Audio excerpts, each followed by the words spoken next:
How you doing? So today I'm going to walk you through a complete project from start to finish in Wrightsoft. It's going to be the manual J, it's going to be the manual S, it's going to be the manual D.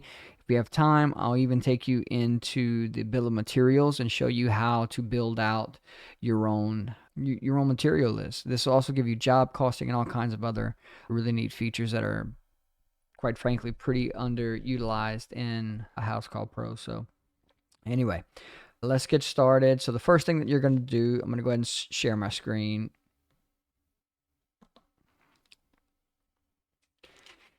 is you're going to open a template. I have pre-saved a whole bunch of templates for builders that I commonly do work for. So if you notice, I have a DR Horton template, a DSLD template, and a manual builders template. Now, the project that we're going to be working on is not a house being built by any of these builders. So I'm going to pick the one that the house is generally closest to. And in this case, it's going to be a manual builders template.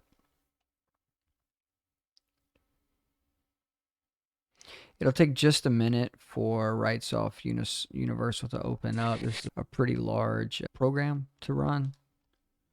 I'll bring it over here so that you can see it. So it opens up, and this is where we land. The first thing that we're going to do is, because we have a template and we don't want to write over the template that we have, we're going to go ahead and we're going to click Save As Project.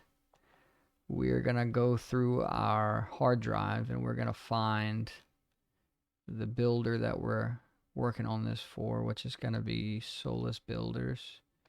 And I already created a folder prior to